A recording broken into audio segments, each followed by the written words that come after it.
And last, Mr. Chairman, well, not last, because I'll do engineering last, but I give a whole percent on sewer and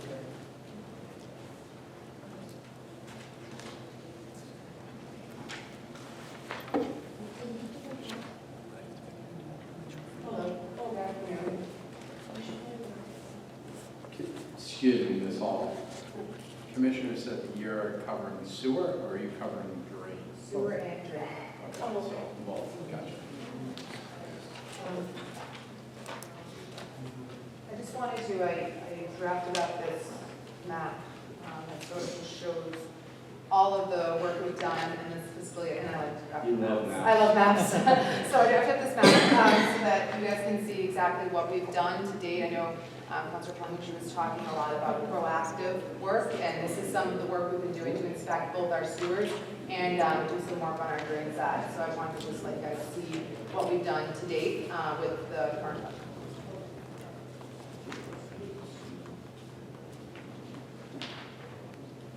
So if you look at the legend, there are, CCTV is listed 3 times. I apologize, I didn't have an opportunity to join those feature classes together to make one feature class because they're all done under different contracts, so I keep them separate. But ultimately, it doesn't matter for you guys' knowledge really who's doing the contract. It's probably better to just display it this way.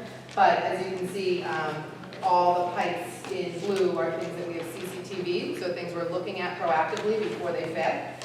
And all the purple pipes are things that we have smoked to try to find inflow sources and infiltration sources. And all the red circles are sewer manholes that we've inspected to determine whether or not they need rehabilitation.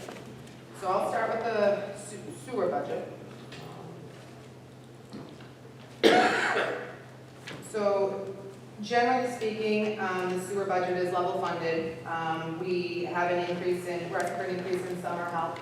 Our summer help this year, I'm hoping they'll do some confirmation for me in the field. We'll give them some iPads and they'll go out and check out some of the assets that are already out they're listed on the iPad and confirm that they're in the right place.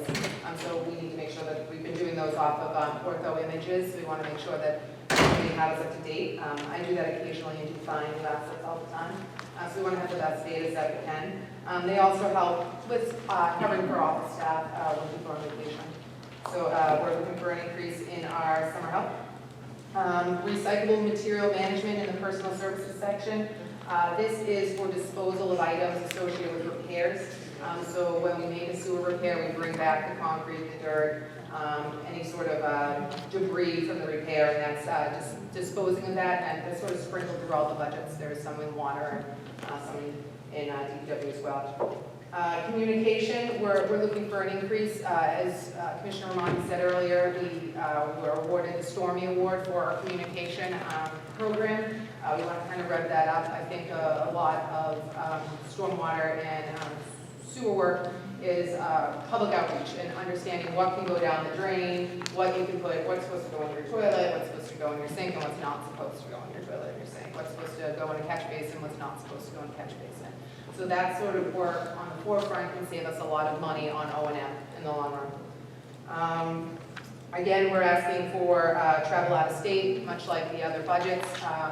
I actually had a great opportunity to send 2 of our new foremen to Washington, D.C. this April to do a trenches technology conference. I was able to get a scholarship for them for their lodging and for the conference, but we needed funds to send them there. So we're able to leverage some scholarship money, but sometimes there's still some additional fees associated with that. And they were able to get some really great and up-to-date information on CIPP line. So something that we're investing in heavily. The other thing that's in this budget is what's called sewer and water bill adjustments. As you can see, we're changing judgments and settlements and sort of realigning that. One of the things we're finding as we're auditing our water and sewer bills is that we have some true-up issues where we may need to issue refunds to people in regards to water and sewer. So that line item is in everybody's budget as well. That will be used specifically for those situations where maybe someone was overbilled for some time as we're clearing up some old accounts. So those are the changes in the sewer budget. Questions? Council Forrest, motion to approve. Any discussion on the motion? Seeing none, Madam Clerk, if you would please call the roll. Council King. Yes. Council DeBona. Yes. Council Harris. Council LaFars. Yes. Council Leeang. Yes. Council Calhoun. Yes. Chairman Cole. Yes. 7 voting in the affirmative. Measure.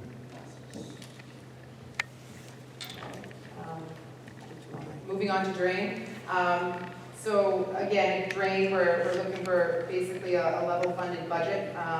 There is, I believe, one position, a general foreman position that was budgeted last year but wasn't filled. It's been eliminated from the budget. I think that's cut over multiple departments, so it's just that portion attributed to drain that's being taken out. Also, I think we had a swap on the meals. Meals was under the contractual item, I believe, previously, and now we're putting it under I believe it's an expenditure for the employees. If they work longer than a certain amount of hours, they're entitled to, I believe, $10 for lunch or dinner or whatever meal they're missing. So we've shifted that there. And again, we've never had travel in-state or travel out-of-state, but with new MS4, it's really important for our employees to get to trainings on what they need to do in the field, and establishing those line items is important for us. I had the opportunity to present a lot of great stuff that we're doing on drain. One of the things I wanted to highlight is we recently, with support of the mayor and with this council, were able to get a drain foreman. And I just kind of want to talk a little bit about what we hope that drain foreman will be able to do for us. Right now, we're putting together a cleaning and maintenance plan for Furnace Brook. We are hoping to next year be able to start jetting our drain lines more proactively based upon flood-prone areas, whether or not proximity to the coast, because they tend to have more debris in them, as well as looking at our frequency for catch basin cleaning. Because of our great catch basin cleaning app, which has our GIS component, we can hone in exactly on the areas where we have to do our more frequent cleaning. So if those sumps are getting fuller faster, there's a good chance those pipes are full of debris as well. So we'll be able to really get to isolate those areas that we think we're going to give us our best bang for our buck when we're cleaning. We're hopefully going to work on an outfall repair plan, a 5-year plan. We've assessed the outfalls, and now we need to really look at prioritizing which ones we want to look at first, and how much money we're going to need to invest in that. I'm going to continue to work with our urban pond groups. I'm somehow an ex officio member of every urban pond group in the town. They're great people, and we're going to continue that relationship going forward. And again, on our IDDE, if you look at the map I gave you, the catchment areas are outlined in yellow. They're filled in like a transparent yellow. Those are the areas where we did all of our rapid sampling. So as you can see, although we've only looked at about 9 catchments in the city, it covers a very large geographic area of the city. These are some of our largest catchments, and probably the ones that have the most indicators for any sort of pollution. So we've finished the rapid sampling portion of this, and now we really need to get into determining where we want to verify where there might be, verify the source of any pollution that we're noticing is there based upon our indicators. So that's our hope going forward with drain next year. So, any questions? Any questions? Council Forrest? Thank you. Through you, Mr. Chairman, to Deirdre. This is such terrific work, and so critical for the Board on Infrastructure. The meeting we had last night, the Commissioner was out on the seawall work. We get to talk a little bit about the outfalls and how critical that is. Those repairs are and how long overdue, how far deteriorated they are. We touched on one of my favorite subjects. I think I'm an ex officio member of every urban pond group in the city as well. And whether it's whether it's Manor Lake, whether it's Butler's Pond, whether it's Sailor's Pond, and how we're able to utilize them for flood compensatory storage. So I'm really glad to see the focus on that, because you see, like in particular down in House Neck and Manor Lake, fragmenting the overgrowth of life that it's been, the public kind of health hazard that it's become, and what is it that we've done with our infrastructure in decades of deferred maintenance that now we're able to be addressing, and so the department has really done a terrific job, and I'm particularly appreciative. Mr. Chairman, I would move approval. Thank you, Council. Motion to move approval. Any discussion on the motion? Seeing none, Madam Clerk, if you would please call the roll. Council King. Yes. Council DeBona. Yes. Council Harris. Council LaFars. Yes. Council Leeang. Yes. Council Calhoun. Yes. Chairman Cole. Yes. 7 voting in the affirmative. Thank you, Deirdre.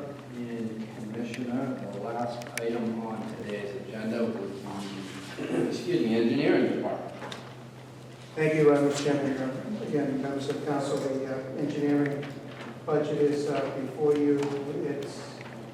The increases are, and the salary increases. Other than that, there's no expenditure increases, no contractual increases. This is the department that analyzes roads and sidewalks. Much of the proactivity of the department is generated out of these folks. In the absence of a city engineer for the past 8 months, I can't say enough about the engineering staff and the clerical staff and the management staff of the engineering division, because each and every one of them, in their own capacity, has stepped up to provide these additional services. So we're very proud of the work that they do. As the overall manager of this department, when I look at the elements and the constellation of all the work that we do, from going into people's homes with sewage issues or water main issues, or the water main replacement program, when we're dealing with neighbors on a continuing basis. And the fact that there are very few calls that we get from counselors or from the residents that they are displeased or they've had a bad relationship with the engineer who's on site. And that's a credit to the field engineers that we have. They do tremendous work.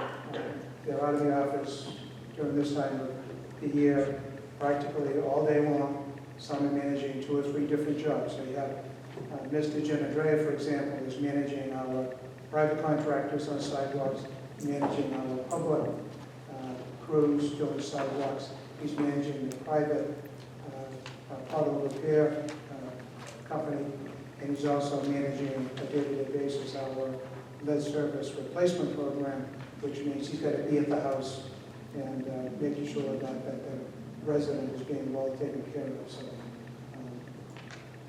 this department is the one that reviews all the plans that come in from not only city departments, but every project that comes through the city. The engineering department reviews all of them and gives opinions as to not only the condition of the public infrastructure that may abut the project, but makes recommendations relative to that.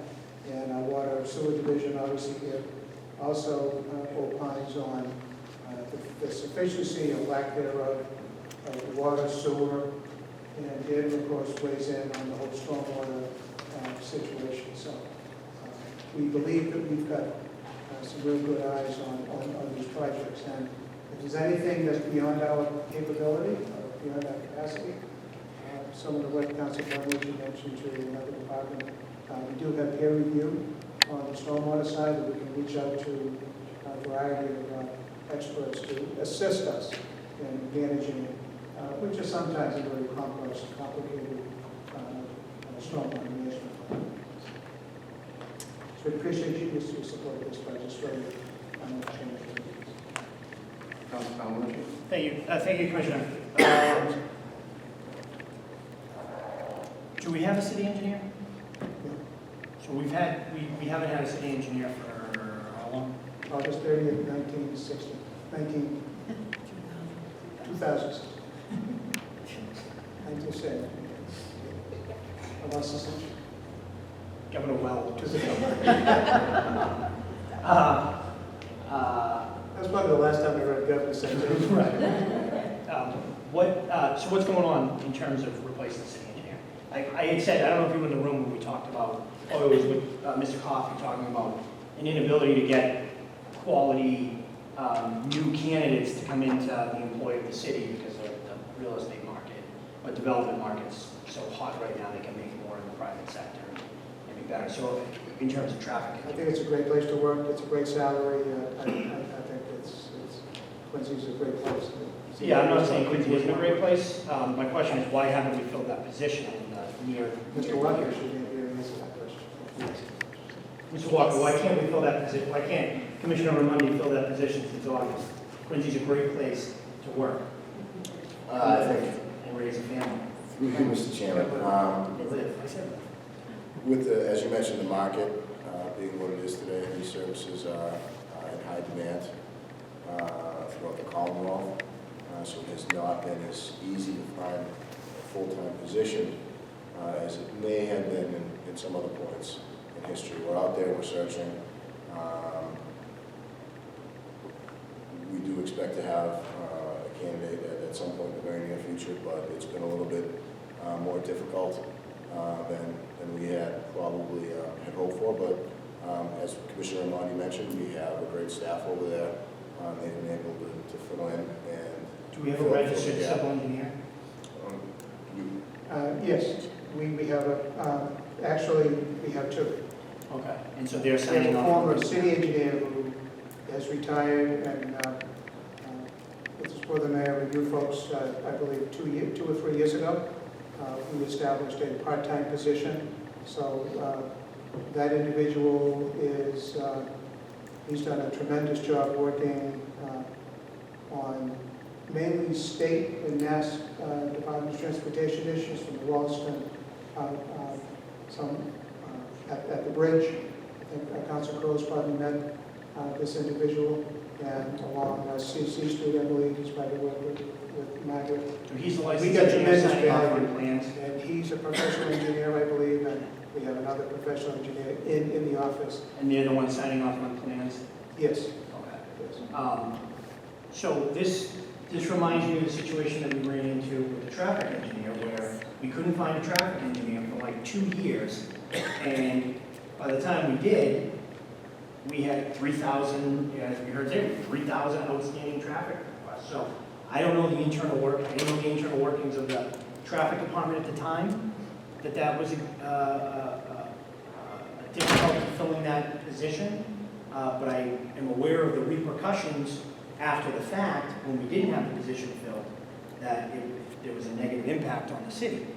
So I don't know the internal workings of the engineering division. I'm looking at this DPW organizational chart from July 2016, and the civil engineer runs the department. So I don't know who's running the department in terms of day-to-day, who's providing oversight, who has the, if we have someone who's a part-time person, that's great. Clearly, we're able to meet some measure of the demand that's out there for work, but I don't know if a part-time position, I don't think is the policy objective of this body or the administration in terms of what we want to see down there, the leadership and kind of the vision from the engineering department. So my concern, Mr. Walker, is that we kind of say, oh shucks, it's a bad market. We'll fill it when we get a candidate that can fill it or that's interested, without taking any additional measures. I mean, why are we not seeking to raise salaries significantly? If we cannot attract a candidate at the salary now, it's been almost a year. I don't know what the candidates, I don't know if you've done interviews, I don't know if they're not qualified, if there's no interest, but you guys have a better idea of that than I do. But if the salaries, people work for money. So if we can't find someone to do the job, then maybe the salary isn't enough for the current market. Why are we nearly level funding this and not raising it if we're having a difficulty attracting talent at this level? Through you, Mr. Chairman. I'm sure the money is part of it. Traditionally, these positions in the public sector, when there is such a strong private sector demand, the scale tips. And folks are out there working for the Time Bonds and the Woodard and Carnes of this world at far greater salaries than the city can offer. In some cases, exponentially higher than the city can offer.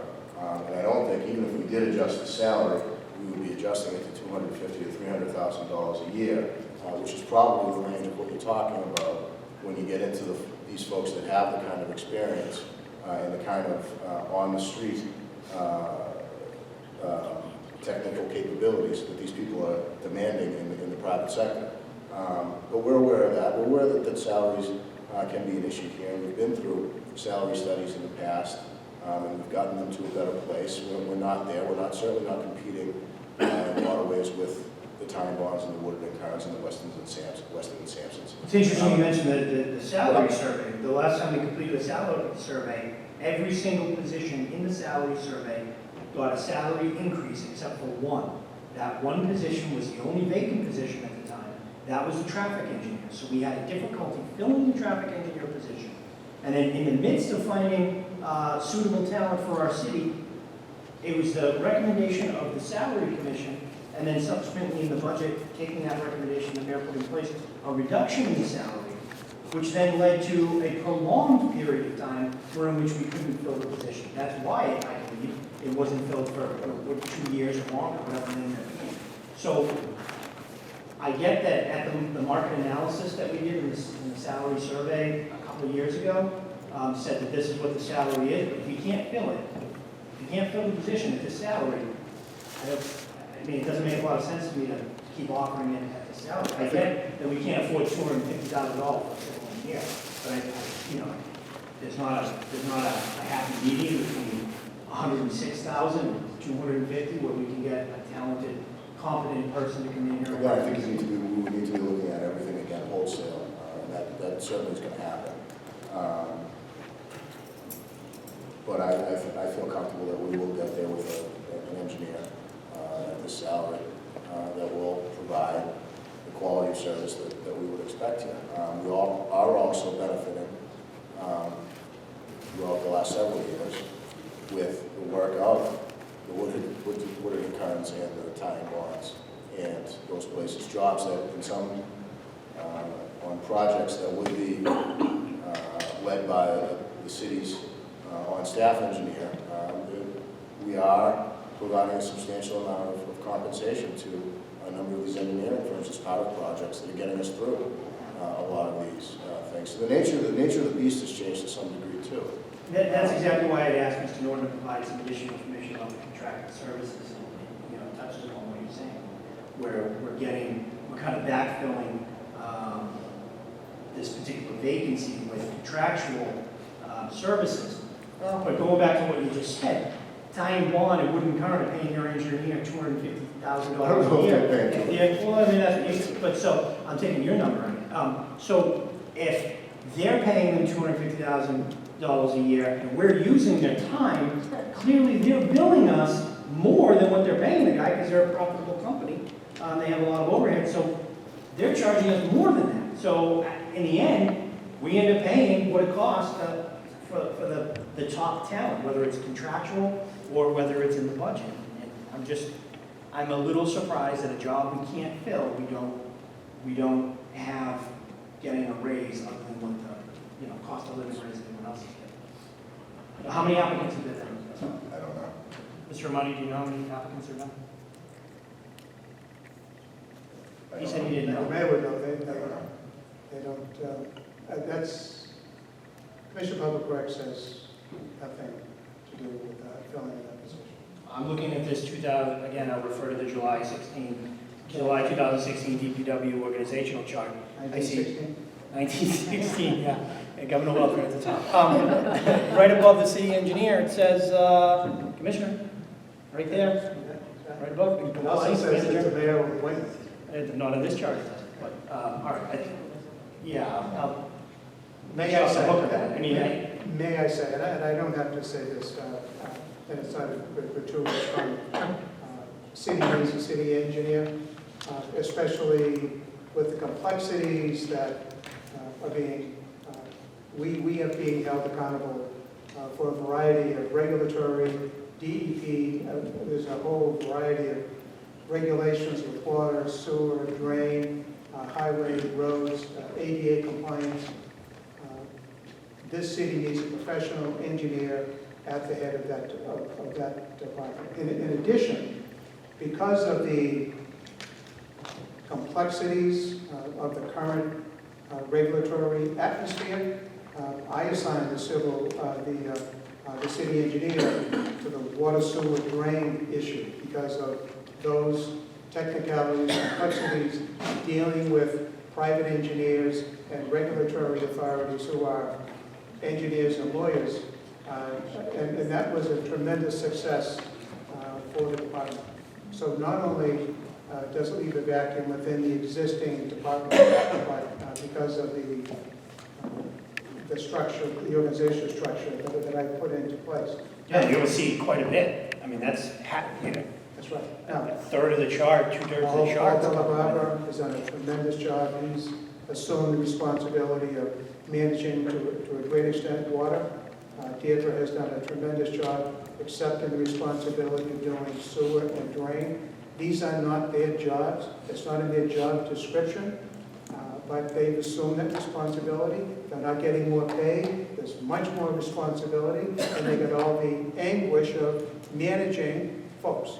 Do you have the ability to divvy up that? I mean, obviously, that amount, that contractual amount hasn't been expended on a city engineer. Do you have the ability as a commissioner to divvy that up among the people who you have employed who are doing the job? Because I mean, I think, I agree with you. If they're doing more work, they have more responsibility, they should be getting some of the salary that goes with it. Do you have the ability to do that as a commissioner? The premise is not factual.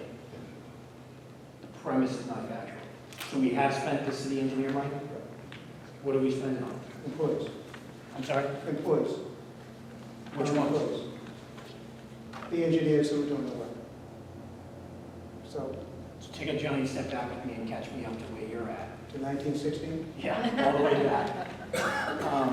So who are we spending that money on? For the city engineer line? the engineers.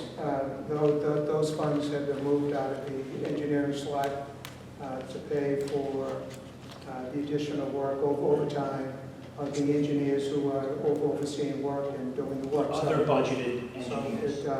so those funds are being utilized by the people within the department. I don't have the authority, nor did you folks vote, to increase the salary of the managers that I mentioned. So unfortunately, they don't get overtime. They can't get overtime. If they go to meetings that they do often, they don't get paid for that. If they go to conferences that may be on a weekend, they don't get paid for that. The best I can do is hopefully ask the city to reimburse them for their time, or gas, or maybe pay for a hotel or something. So you said I didn't vote for the raise. Was there a raise for those folks before me that I voted no on? No.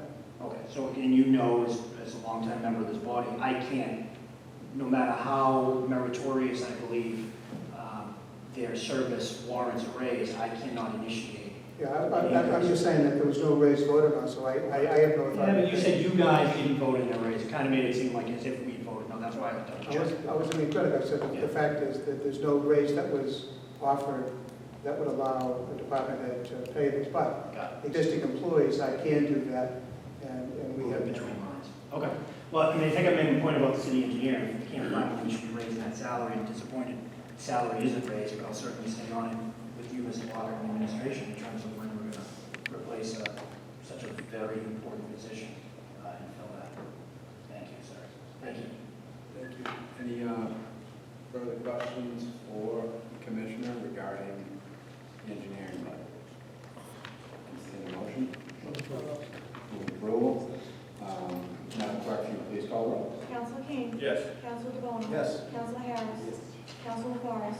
Yes. Council Leeang. Yes. Council Calhoun. Yes. Chairman Cole. Yes. 7 voting in the affirmative. Thank you, Thank you, Commissioner. Mr. Chairman. We'll try and get that information on highway, hopefully by Monday. Thank you, Charlie. Thank you. Appreciate it. And as we wrap up here, councilors, I sincerely want to thank everyone for what they are, for the moving around the schedule to make this sort of all-day session possible. I think it was productive. I think we covered a lot of ground, and we'll pick this part of the budgetary discussion up on the 24th. I also want to thank the auditor, as well as the clerk of committees. They make this possible, and all the department heads who engage with us here today. So with that being said, enjoy your weekend. We'll be back here Monday for a regularly scheduled city council meeting. And I would like to adjourn this meeting at 4:38. You should do this every Friday. I didn't see any overtime in the budget.